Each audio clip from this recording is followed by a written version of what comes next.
You're listening to a portion of our conversation from episode 288, featuring the Jurassic Wire with myself, Brad Jost, and co-host Aaron Beyer.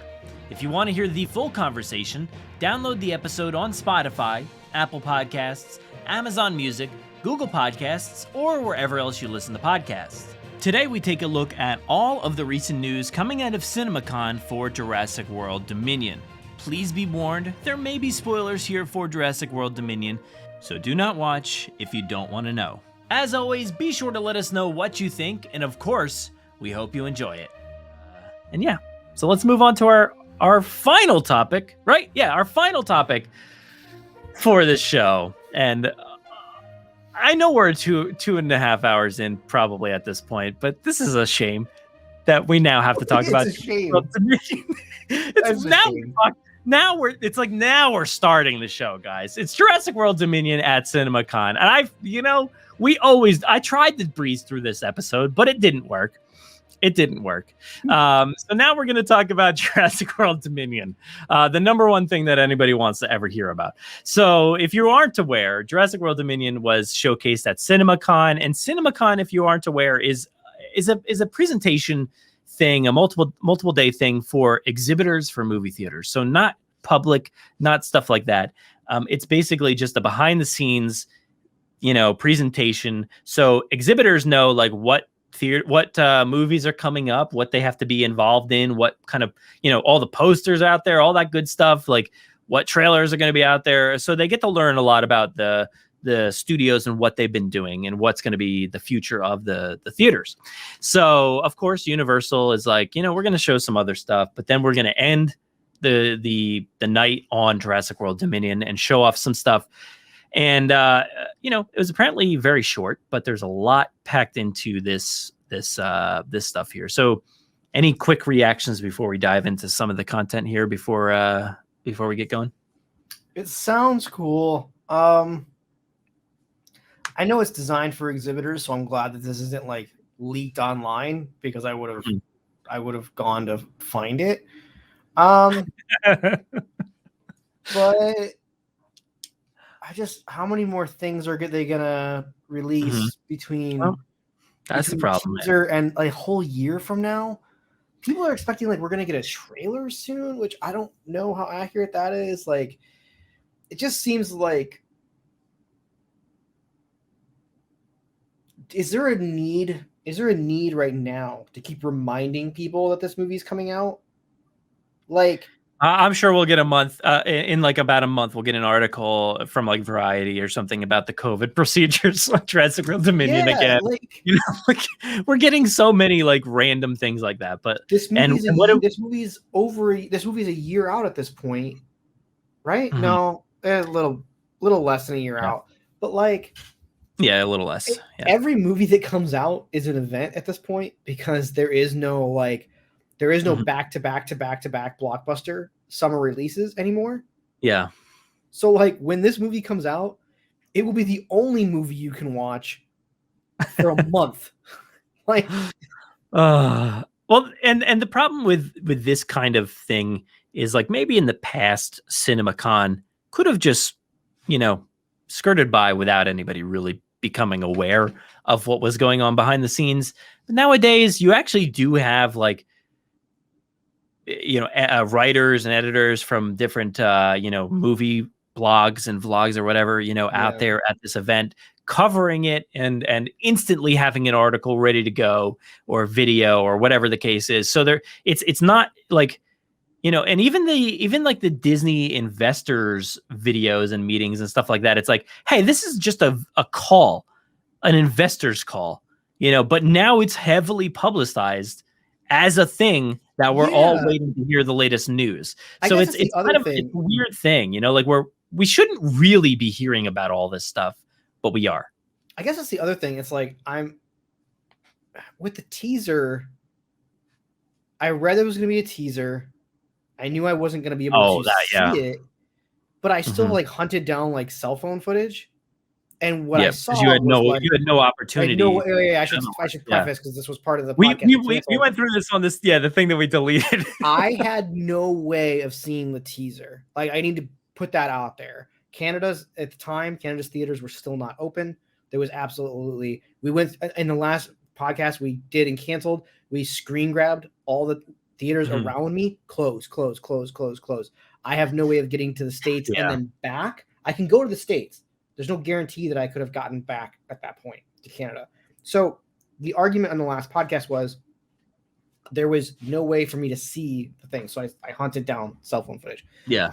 This is like someone just spoiling a movie for me. Like, because I have no recourse to actually try to see this scene that they're talking about.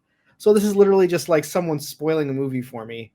Which so and that you kind don't of want to be spoiled, back away, because like we're gonna talk about it, obviously. But like it kind of goes back to what you were saying about the preview footage. It's like before anybody even had the opportunity to go to a theater to buy tickets or whatever, they already spoiled it. Like you knew exactly what was in the preview. And I don't know why that was allowed to happen to begin with. Why were, I don't know which sites, Collider or whoever, allowed to give you the tell rundown. us exactly what is it. Like, why did Universal let that happen?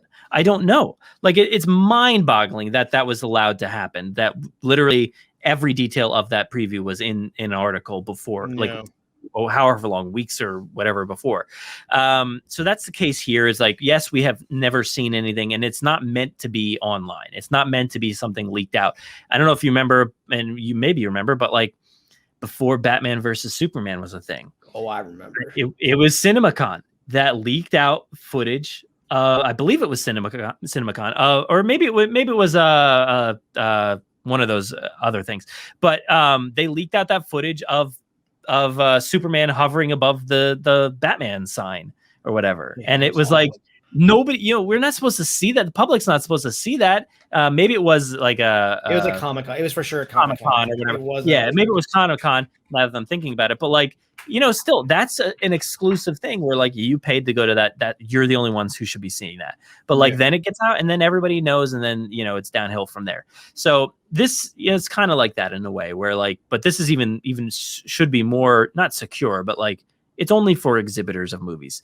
But anyway, I do want to run weird that what I'm reading, it's like, oh, okay, I have no way of seeing this, so we're just spoiling this now. Okay. So now, now you're just reading about things that are happening in the movie, and it's like, if you guys do not want to know anything about Jurassic World Dominion, again, I can't necessarily say that they are sort of spoilers, but it's not like I'm saying like, well, here's a part where Owen dies. That's not what's in this. But it's details about dinosaurs involved, sequences involved, things like that. It's not ultimately like the end of the movie spoilers, as far as I know. It's not a plot synopsis, yeah. So anyway, let's dive into some of these things. And I actually want to start off with a fun one here, because this one actually comes from comicbook.com.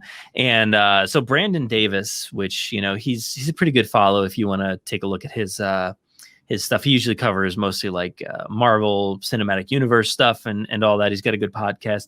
He was actually out there, and I guess he had to report back to this on this. And I want to scroll down quickly here, because he puts so apparently there's this big thing which has been passed around a lot, and people have been kind of making fun of it at this point. But like Colin Trevorrow said this thing, like the movie asks the question, if dinosaurs lived amongst us, would you be safe? And Trevorrow explains the answer is no, obviously. But I like this explanation of the footage here, I guess, from Brandon Davis. And it says, a mosasaurus emerges from the ocean to eat an entire helicopter. A raptor runs across a building top. A T-Rex is in a city. Stunts, falling, vehicles flipping, Sam Neill and the entire cast face to face with a T-Rex in the woods. There's a lot of footage of Neill, Goldblum, and Dern, Pratt, Howard, and more all together. The dinosaurs are brilliantly brought to life, seemingly combining modern visual effects with practical opportunities. They have to have created a T-Rex on set and in camera. It was colorful, thrilling showing of the film.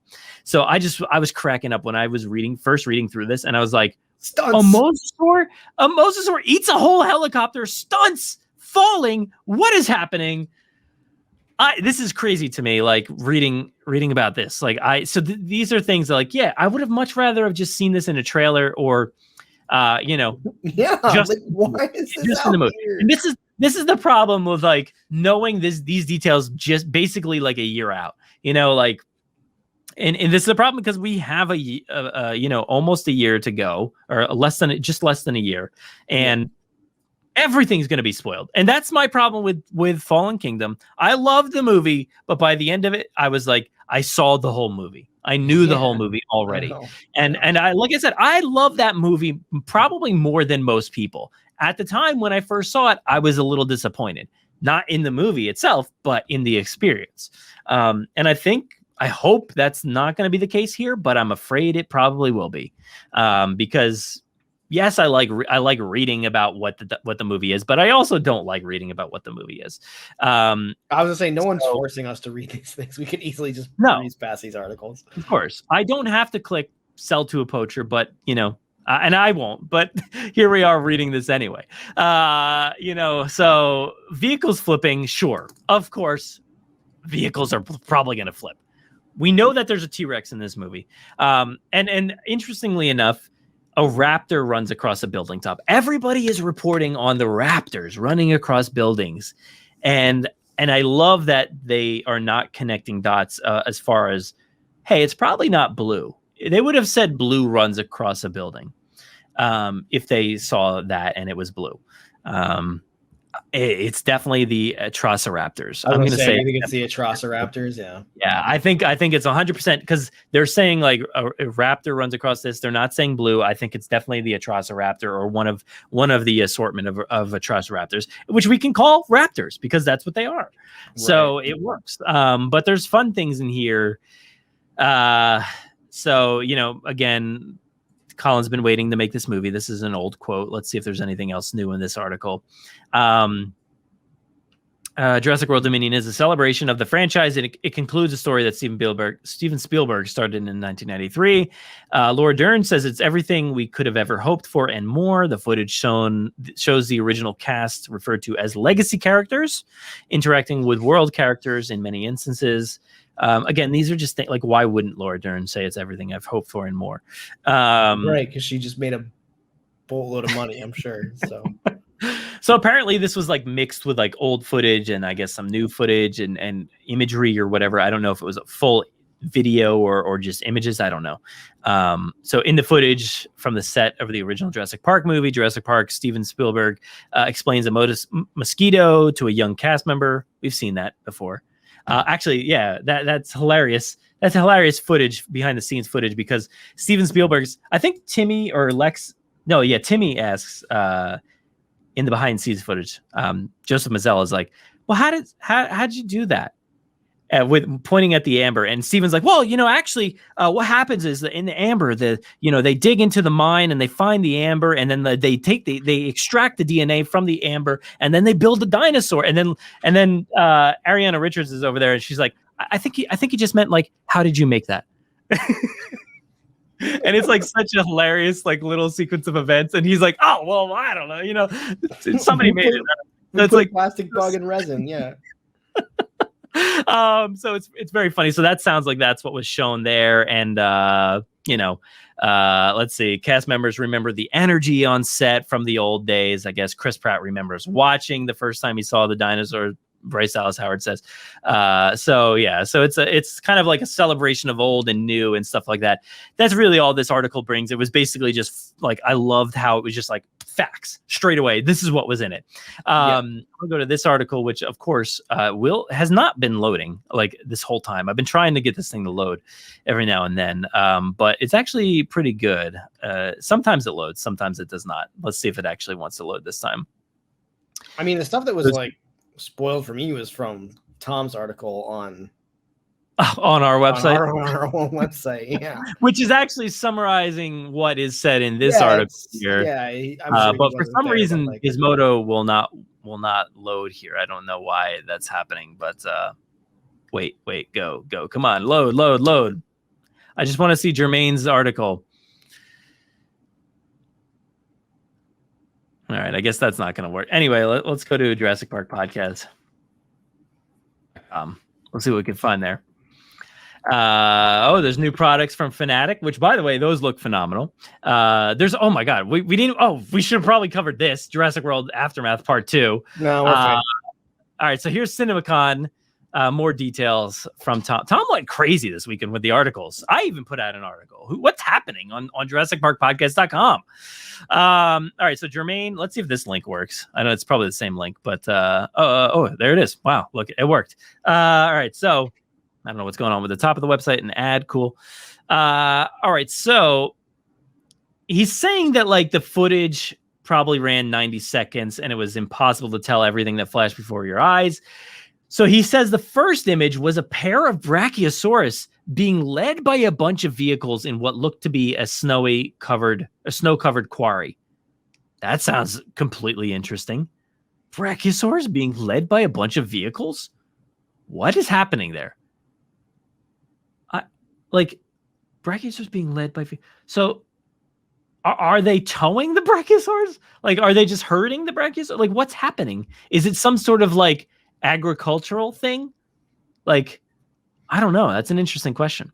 It sounds like the set images we've seen of like the snowy areas and stuff. Like we've seen a few different things.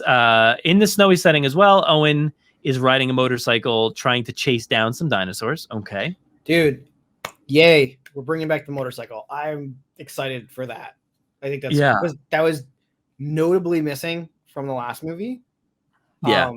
But I'm glad it was missing at this point. The fact that it's coming back, like it wasn't a thing, like, you know, because in this movie it sounds like, and I made the joke on the live stream the other day about like how this is, and this article actually is titled looks like an Indiana Jones dinosaur movie, because I made the joke about like how in Crystal Skull, Mutt Williams, Indiana Jones' son, is like, he's like, I gotta bring my motorcycle out to, you know, wherever they go out to the jungle, because like he needs it with him. Yeah, so and then never uses it. He just brings it there and whatever. Then they get kidnapped or something. I forget. But that's kind of what this feels like, because he has it in the snow, but then later has it on what seems to be Malta. So it's like he's putting in the cargo vehicle and then, or the cargo bay of a plane. I don't know. I would love to see him like be like room, room, and just fly out the back like Fast and Furious style of the plane as it's flying. Yeah. And there's scenes of Ellie Sattler trapped in a cage, reminiscent of one from the beginning of the first film. So that's pretty cool. She's trapped in a cage. I know a lot of people have been tying this to like the Lost World novel with Dodgson. I guess I forget a lot of that novel, but Dodgson apparently attempting to drown Sarah Harding. It's been a long time since I've read it. And actually, speaking of the book club for the Lost World's coming up next year, so stay tuned in January. But that sounds pretty intense, reminding me a lot of the people nearly drowning in Jurassic Park 3. But interesting that it's like a raptor cage of some sort. So I wonder if it'll be like an Atrociraptor cage or something like that. Water's pouring in. There's also a shot of her, why isn't it not highlighting? In a very sunny, well-lit lab. Again, can't wait for that. Very excited. Mosasaurus jumps out of the water to eat something, apparently a full-size helicopter. So that's interesting. This next line here is a big one. This is the bummer for me. Like, why was this shown? I don't know. Why was this shown? Dilophosaurus screams and unleashes his mane. So yeah, again, like that's a big deal. I mean, we've kind of realized that this is going to be a part of this, right? Yeah, it's a huge deal, but like to have it shown is bigger. So let me get your take. Dilophosaurus shows up in this movie. Why? Tell me why.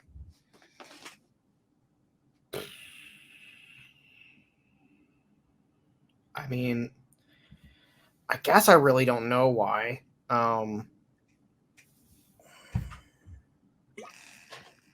Like, we know that it's just the problem. Is it our theory? Is it our theory? What was our theory about the flashback? So that's the way I consider the Dilophosaur showing up. Oh. Is I don't see a world where you bring another Dilophosaur in. I know that like it's teased in like Fallen Kingdom, you hear it and stuff like that. That's what I was trying to. That's what I was having trouble connecting the dots. Yeah. Because like maybe we'll get it in Camp Cretaceous or something like that. But like I would love to see it in 1993 again. You know? No, see, like I really want one. I want a full size one. I don't want. That's what I want. Yeah, a full size 1993 one. But like at the same point, like this is why I'm having trouble. Like you're like, what's the reason? It's very difficult for me to be like, because we've not seen him since the first movie, and I feel like I know that the dinosaurs that escaped into the world are the ones that Trevorrow decided like to show us, but there are so many different cuts in that there's an entire sequence. You can't tell me that we didn't see every at least species that got away, because there's so many. That sequence is so large, it's so long. We see so many different angles of it. You can't convince me that there was a Dilophosaurus in that. You can't. Where's the Pseudoceratops? They go out the back door? Yeah. I don't know. But like it just I don't believe it. So well, apparently it's here. I would love to see it be in 1993 flashback with a Dilophosaurus screaming, unleashing the mane. Like that would be really, really cool. I think if we are going to get like newly created dinosaurs, maybe I don't know. We keep saying that maybe they'll try to be more more like real life accurate, but who knows? Because as we know, Dilophosaur doesn't do the things that it did from the first film. So it's just such a bummer to me to like to have this. This is something that you. This is something that you like. This is important enough that you either just don't say anything until the film comes out. Yeah. Or this is like a stinger. Yeah. This is like a stinger at the end of a trailer. Like, yeah, the problem with CinemaCon now is that it is showing off things that aren't revealed. So like, why wouldn't you just be like, here is our a few behind the scenes pictures of like people working together, not showing off things from the film, certainly things that have never been revealed publicly. Why do you need to do that? Just you need to sell Jurassic World Dominion as a film, sure, to these exhibitors, but you don't need to show things that have never been seen. You know, like sell Jurassic World Dominion to exhibiters. Why? Yeah, exactly. Like it's going to be one of the biggest movies ever. Like, why would it? Chance that they're not going to pick this one up? Oh, we've done the other 5. We're good on this. Never heard of Jurassic World. I don't know. I'm a new exhibitor after the pandemic. I've never heard of, So it's weird. But like you should have been able to show things that are obvious. Like show the preview. That's all you needed to do. Yeah. Show the preview. Because I believe, again, maybe I'm mixing up things, but I believe the 5-minute or 10-minute opening of Fallen Kingdom, I think, was shown at CinemaCon back before Fallen Kingdom came out. Yeah. So, and that 10-minute preview or whatever was also included at JP25. So people were seeing it, around that same time. But again, moving on, after the Dilophosaur, the T-Rex is seen rampaging. Of course, we've seen that actually in the preview, whatever the teaser thing. We see somebody holding a flare. Who do you think's holding a flare? Who cares? I'm gonna say I want, let's just have Malcolm do it again. But Triceratops is smashing a Jeep. Okay, cool.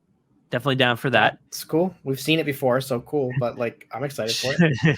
Shots of Alan and Ian, and then shots of all of the stars from both series are looking up at something, reminiscent of the lighting from the T-Rex attack in the first film. That's an interesting way to put it. Reminiscent of the lighting from the T-Rex attack in the first film. I don't really know what that even means. Like dark? Like rainy? What is the lighting of that? Like, it's just like, you mean the planter and the set lighting that you see like that shouldn't have been on camera. Like, what is it? It's just night. Well, like that's the thing is like, so if they would have said when you were reading that, I was like, oh, reminiscent of the lighting from the Brachiosaur, where you look up and there's the sun and the lens flare and the glory. Yeah. But like when I think of the T-Rex scene, I don't reminisce about the lighting. I literally think about that stage light that's just off the side, when the truck looks. Yeah. That's all I don't think of it as, I mean, it's gorgeous. Like the whole sequence is gorgeous, but I don't think that I don't think the lighting is anything of note in that sequence. So I think there's other things. I think there's other things overpowering the importance of the lighting. Yeah. So it's interesting because weird thing to say. Brandon Davis, and that last thing that we read here, it says Sam Neill and the entire cast face to face with a T-Rex in the woods. So I guess maybe that's what's. Oh, no, this article works over here. That's probably what's happening here. I would assume is the reminiscent of that moment in time where all of this cast is staring up at this T-Rex in the woods. So that's pretty cool. I'm glad that's the thing. I don't know why is everybody there together. I don't know, but I can't wait to find out. Not done yet, though. Most interestingly, scenes that looked like a European city. We see Claire Dearing jumping between buildings while she's being chased by what looks like a velociraptor, but probably isn't. Do you think this is going to be filmed? I want this so badly to be like the Aquaman rooftop thing, which is basically like Uncharted. Yeah. I just want a big, long rooftop.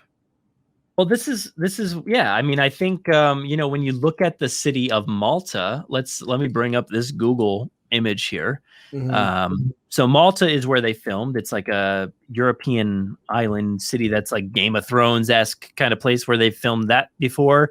So look at this. I mean, this is straight out of like Jason Bourne or Aquaman, like you're saying. It's very reminiscent of that kind of style place, where you could see them running on buildings, and we've seen motorcycle chases and stuff from set pictures, and there's underwater aqueduct like areas where Barry and Owen, we've seen that set picture that's from here.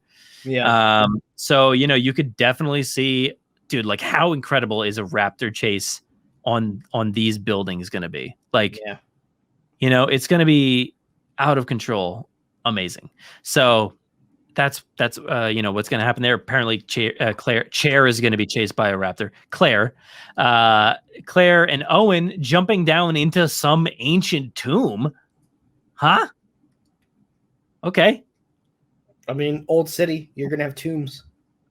Yeah, but like, what are they after? What's happening here? A shot of Owen Grady again on a motorcycle zipping through some cobblestone streets. That's what we saw the pictures of or whatever from behind the scenes, chasing what again was probably a raptor. Basically, it looked like action scenes from Indiana Jones, Jason Bourne, and James Bond, but with dinosaurs. So yeah. And that's what I honestly really loved about Dominion, was that moment in time where the auction sequence, they unleash the Stiggy Malik, and Owen is just taking out people left and right. And it's very reminiscent of a Jason Bourne, Indiana Jones sequence. So I'm very excited, very thrilled about all of this stuff. I heard somewhere about Owen riding a horse. I don't know what that's about, but apparently cool though. Yeah, I mean, I could see somebody making a joke about some sort of downgrade or, something like that from his usual steed. I don't know. But I'm excited. I'm excited for this, obviously. I know a lot of people have been complaining about this, though, the fact that we've seen it, and I get it. We both already talked about it so much. It seems weird, but this is what happens these days. The thing is, like, I feel like everything that I just read isn't really like all that, like, to me it's not all that spoiler-ish. The Dilophosaur is the only weird thing. We expect these things. Yeah, we expect these things to happen. Yeah. And plus, if you have followed any production, you know that these places that they're going to exist, and you've seen these things happen before, so you get it, right? Like, what's going on. So So yeah, it's not too crazy to me, but yeah, the fact that like some things were revealed that have never been seen is odd. I don't know why you don't just put that in a trailer. I expect them to release a trailer and a behind the scenes thing like they did last time around. And then by that time, we're going to know too much. I know people are already complaining that they're not releasing enough and we don't have enough, but we are just about a year, like just under a year out or whatever. So at this point, we wouldn't really have enough. We have 5 minute. I know we have plenty at this point. So I think we've had people behind the scenes images. This thing, right? Yeah, like it's gonna happen. It's gonna come out. And when it does happen, you're gonna complain that we all know too much. So yeah, we knew all this. Yeah, so which we will be saying at the whatever hour mark on June 10th, 2022. We will be like saying, "Oh, I knew all of that." Yeah, but I think that about wraps it up. What do you think? Yeah, wraps it up. 3 hours, buddy. Wraps it up. So thank you everybody for listening to another Jurassic Wire. Hope you enjoyed our topics. Let us know online what you thought and what do you want to hear next time? Do you want to hear anything else that we should talk about? I don't know. I'm interested to know. We always talk about we always talk about like ideas and fun fan theories and things like that. Like we were going to talk about raptors from the first film one day. Like I've got some ideas that maybe we can throw out there, but we do need to come up with a list of, because we have the raptor discussion, right, about the paddock. Yeah, is that what we were talking about. Yeah, we shouldn't. Yeah, because we'll spoil it and we'll dive way too far deep into this and analyze it right here, right now. There's a fun thing we can talk about there with the raptors. And so if you have any fun theories or ideas, let us know. Hit us up on Twitter at Jurassic Park Pod or send us an email, Jurassic Park Podcast. Jurassic Park Pod at gmail.com. Or at JurassicParkPodcast.com. You can hit our contact us page. Sorry, it's late. I'm forgetting words. Really but Aaron, where can everybody find you if they want to talk to you online? You can find me at Twitter at Aaron D. Byer. You can also find me on Instagram, but what's my Instagram handle? I don't even know. Do you know? I think you just changed it, right? You changed it it's the, right? The Aaron D. Byer, where I'm sharing. Actually, I'm sharing some Jurassic Park art that I'm working on. So we completely forgot to share that, by the way, in this thing. Go to my Instagram. You'll see it there. Go there. You're like, we could go on like probably for like another 30 minutes on that, so we'll probably keep it there. Just go to my Instagram. I'm sharing the Jurassic Park art that I'm working on. And also our live stream. We did a live stream a few weeks back where you came on and we talked about a lot of stuff, and also your art. We showcased it in there as well. So So go check it out, please. Yeah. But thanks for joining me again, and thank you everybody for listening, and we'll see you guys maybe next month for another Jurassic Wire.